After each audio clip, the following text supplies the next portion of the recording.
You're listening to Hello, Good Life, the podcast where we help you define what your good life means to you. We're diving into the nitty-gritty of creating an intentionally good life that you love, from the good, the bad, to the downright ugly, and everything in between. Here's your host, Shay Rubsky. I have a good one for you today. We are diving into mom guilt.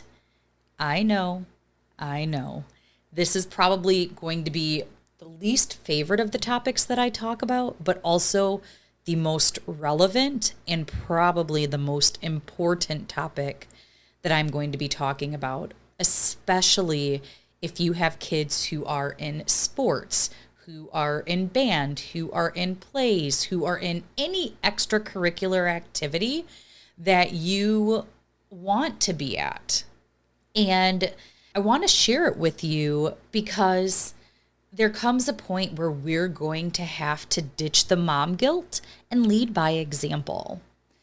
And this is one of the most common things that I hear other women, specifically moms, since this is mom guilt, talk about because they feel as if they need to be at every single thing.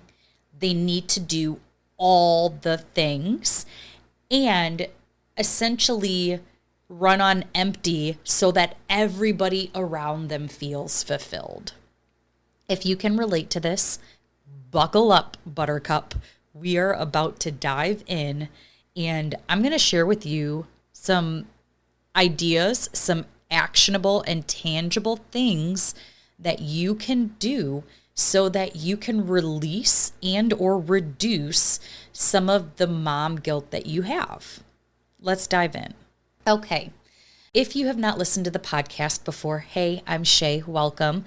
I am a business owner. I am a mom to 2 kids at the time of recording this, 15 and 13. I have a 15-year-old son and a 13-year-old daughter. And both of my kids are in multiple sports and activities. And so I just remember when I had to choose between going to see my daughter when she was playing a softball game or going to see my son. And it was as simple as me and my husband dividing and conquering. And I felt so guilty that I could not be at both, but it's kind of hard to be in 2 places at once. Yes, I can follow. For those of you who don't have kids in sports, there's an app called Game Changer or Sports Engine, and you can follow along with the scores and the plays and things like that. But it's not the same being there. And I am also that mom that cheers. So when I'm not there, my kids are like, it was different without you there, Mom. Well, yeah, I know. I'm a cheer. I'm going to make sure that you feel loved, make sure that other kids that potentially don't have family there feels loved too. It's who I am. But I just want you to recognize that this was just a small piece of the guilt I felt that I could not be in 2 places at once. So imagine on the days where I used to have podcast interviews, and I'm actually going to be starting them back up. But because of my work schedule, I would have had to put some of the podcast episodes at night, which meant I was missing my son's basketball game here or there because there was a schedule change or conflict change. And the guilt that I felt, it was ridiculous. I'd made it to 90% of the other activities, and I honestly was on the verge of canceling 2 podcast interviews to go. But then I said to myself, Shay, these podcast interviews, they light me up, they fuel me, and they make a difference. You have no idea how many times I've gotten an email or a Facebook message where somebody has said, I really needed to hear that podcast interview with you and NJ, or that podcast interview you did with Megan was incredible. And recognizing that what I'm doing also is fueling other people, specifically other women, other moms, to replenish their cup. And so making sure that I am doing absolutely everything I can to be present with my kids, while also making sure that I am filling up my own cup. It's so imperative for that. Now, I do want to acknowledge the struggle.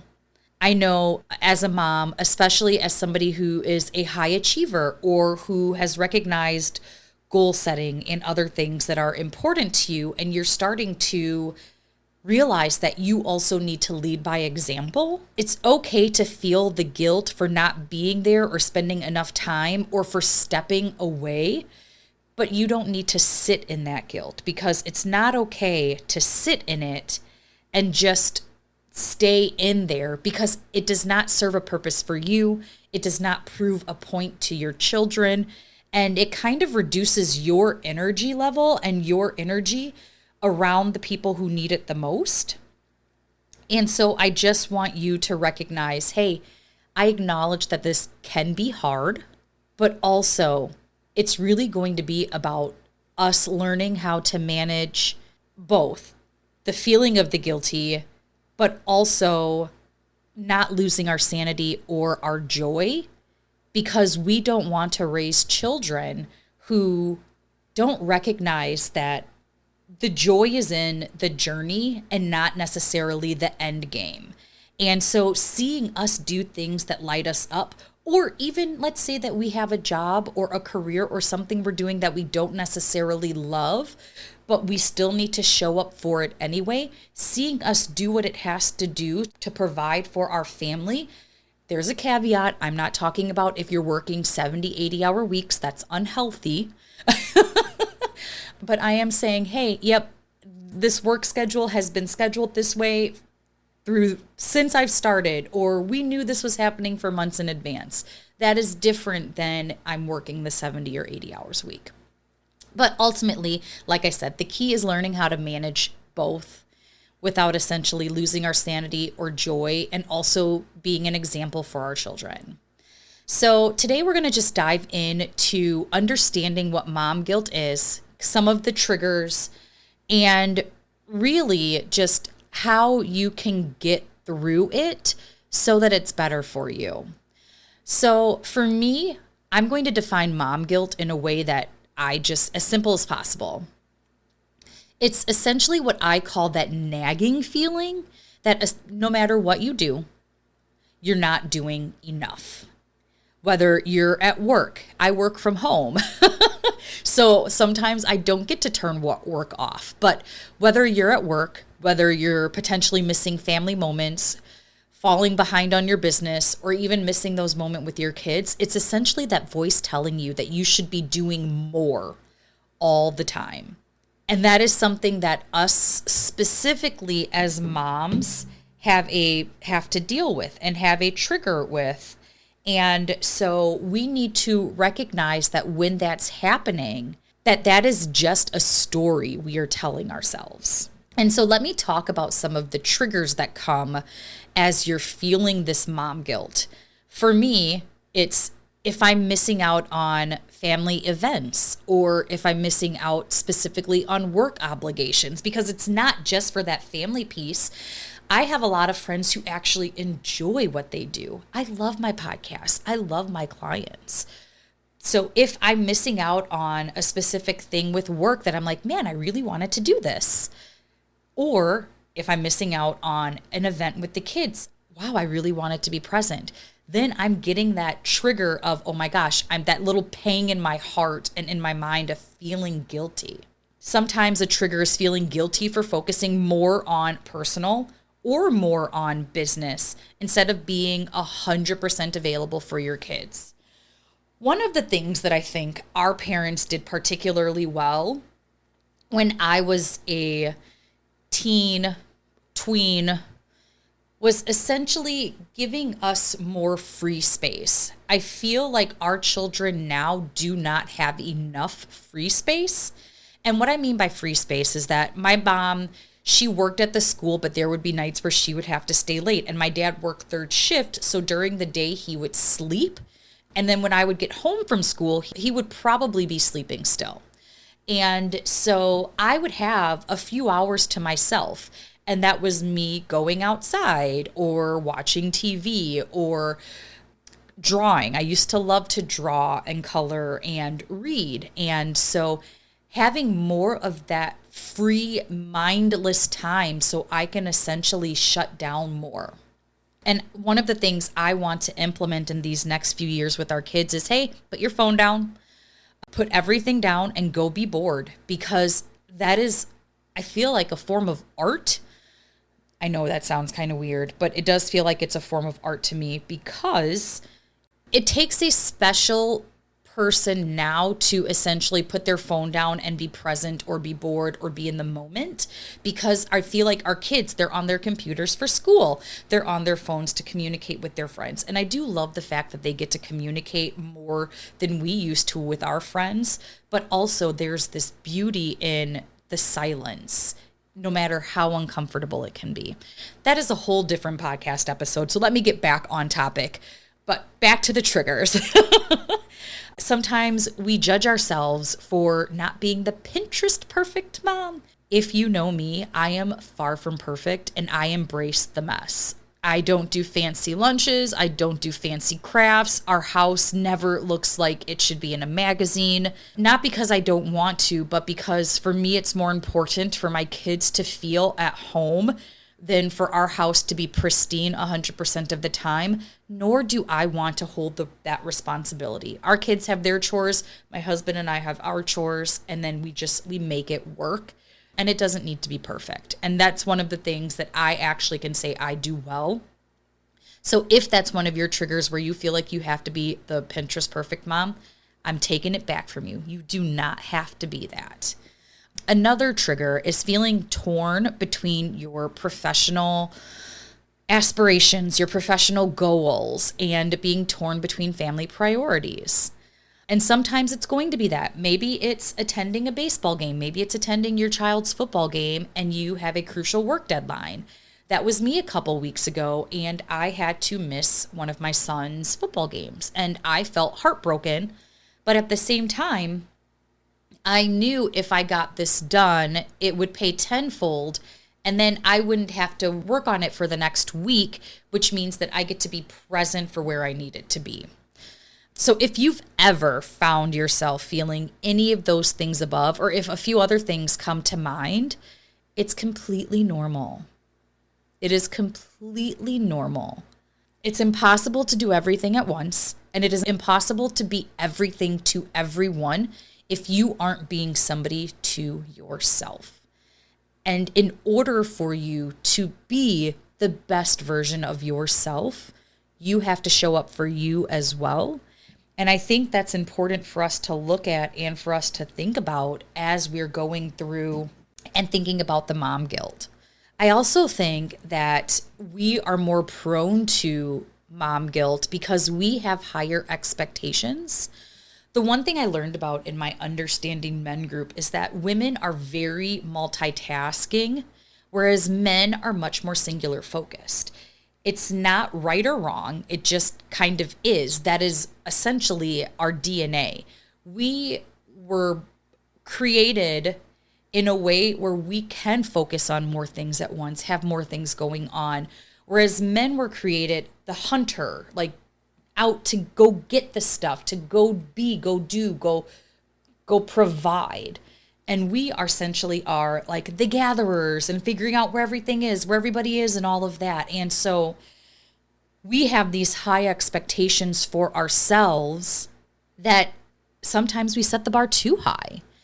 And for me, as a mom who's also a business owner, like I'm career driven, I have goals. Sometimes I set too high expectations for myself. As I just said before, I want to be everything to everyone. I want to be the boss because I am. I want to be the homemaker because I really do love cooking. I'm the chauffeur. I'm the chef. I'm the counselor. I'm the, hey, like, you got to change your laundry. You need your volleyball outfit for tomorrow. But if we're being honest, I am only one person, and so are you. You are only one person, and you get to give yourself that grace. That word, one of my favorite words. You get to give yourself the grace to be human and to be that person and to give yourself time for you. I also find that when we have this high expectation, I call it the high expectation trap, that it makes us feel like we're failing. It's a piece of this societal norm, but I honestly don't think it's norms. I think it's this picture perfect stuff that we're seeing on social media, that we're seeing on online, on some of the places that we potentially follow. And so we're getting these societal norms and expectations from people who aren't maintaining it. Remember, you're seeing the best slice of their pie. You're not seeing the whole pie. Some of it might be flowing out. Some of it might be overflowing. Some of it might be stale. Some of it might just be really tired pie.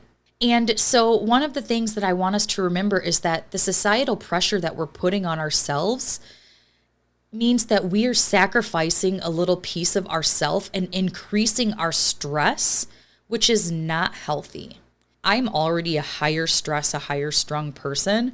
And for me to increase that stress by having these expectations about all of these things that I'm doing and where I'm supposed to be and all of that, it's bleeding into that stress that we don't need to feel. That internal pressure, the fear of missing out on special moments, the fear you'll be judged if you want to pursue your dreams, the fear that you'll be judged because you weren't present at game or at church on Sunday. I remember having a mom tell me that they go to church because somebody takes attendance without the church members knowing that they're taking attendance, even though this particular church member did. And I thought to myself, I don't want to be a part of any sort of church, any sort of religion that is taking attendance and judging me for not being at church, especially when I don't need to go to church to feel my relationship with God or the higher power or whatever you believe. Like, to me, that's complete BS, and I don't think that that is okay. So one of the things that I do want to say, just kind of a final note on this piece, is that society tells us that we should be sacrificing our dreams. If we're career focused, we're not attentive enough for our family. If we're sacrificing our dreams, we're a good parent, but yet we're not really fulfilling ourselves. And then we're scrolling through Instagram and seeing it's essentially validating this guilt that we're feeling. Let me just be honest. You are not doing anything wrong. You are trying to live a life that aligns with who you are, and you can just throw all of everything else away that does not work for you. You don't need that emotional toll. You don't need the stress, the overwhelm, or even potentially some of the resentment that comes towards work and family as you're going through this mom guilt or figuring out how to balance more of taking care of you and balance more of being present with your kids along with your business and your career, if that's something that you do. And I just want to say this. I know I just want to say lots of things. It's me. When we are constantly feeling guilty, we're never really allowing ourselves to be present at work, at home, in our own personal life, in our personal relationships. When you are in this constant state of guilt, you're feeling like you should be with your kids when you're at work, or you're feeling like you should really answer that client email when you're with your kids. It's exhausting. And now it's blocking any of those good joy feelings that you are meant to feel in this life that you have created that probably is very beautiful, but you haven't taken a time to smell the roses because you're too busy in that in between. So let's talk about how we're going to shift from guilt to grace. Ooh, I like that. Guilt to grace. I'm going to give you permission to let go of the perfectionism. One of the things that I say, and my kids have heard this, good is better than great. Done is better than perfect. Good enough parenting is still great parenting. It also allows your children to see that you're real. I find that there are kids who have put their parents on these high pedestals, and they have said, my parents can do no wrong. So the moment that they do make a mistake, the kids are like, who are you? How are you this? You were supposed to be this perfect person. And I think it's very silly to sit here and try to be perfect. So first, let me go back. I'm really giving you permission to let go of the perfection. Maybe it's coming up with an affirmation for you. Maybe it's saying, the goal of my life isn't to be perfect. It is to be present. I'm letting go of my shoulds, and I am focusing on what truly matters. Okay? So I want you to take that and work with it. Next, I want you to reframe how you view time. Quality over quantity, always and forever. It's not necessarily about being with your family 24/7. It's about being fully present when you are there with them. My husband works out at night because he likes working out at night. I like being at home at night.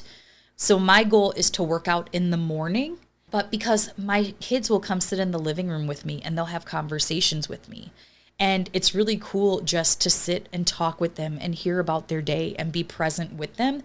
I would take those 30 minutes of uninterrupted time with them over an hour of all of us sitting on our phones, because that's not really building closeness together.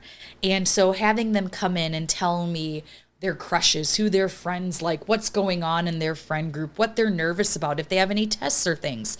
To me, that quality time is more important than anything else.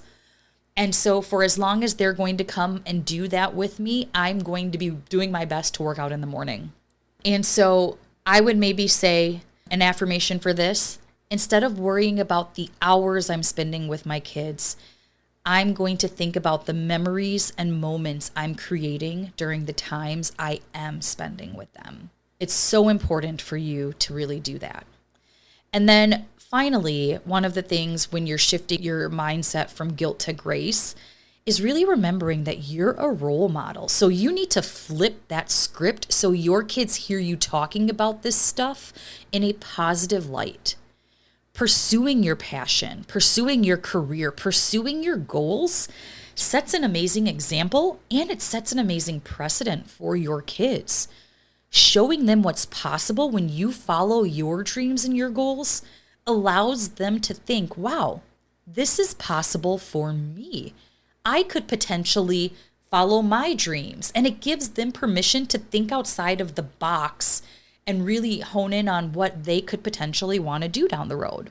So an affirmation for this is, my kids see me working hard and pursuing my dreams.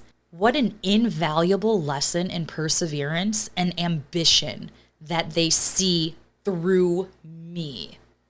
This got much longer than I anticipated, but I really want you to hold true to letting go of guilt, letting go of the mom guilt, flipping that script, creating affirmation so that when you are deep in it, you talk to yourself and you talk yourself out of it. It's not, darn it, I have to do this again. It's, I get to do this and lead by example, and I am paving the way for my children to lead by example through their dreams, if that makes sense. So I just want to thank you for being here today. We talked a lot about mom guilt. We talked about what mom guilt was, some of the triggers that we get when it comes to mom guilt, the high expectation trap that we could really find ourselves getting into, and essentially removing that. And then we talked about shifting our mindset from guilt to grace. Remember, letting go of that perfection, reframing your view on time, that quality over quantity, and remembering that you are the role model for what your kids are going to look at and look up to for what their future will look like. Thank you so much for being here. If this episode resonated with you, I would absolutely love to hear your thoughts. And if you know a mom who can use a pep talk, send them my way. Share this episode with her. I want her to know that she is stinking amazing too. You are incredible. You are beautiful. And you are just amazing. Thanks so much for being here. I'll talk to you soon. Thank you for listening to Hello, Good Life. To connect more with us, check out soulfueledlife.com.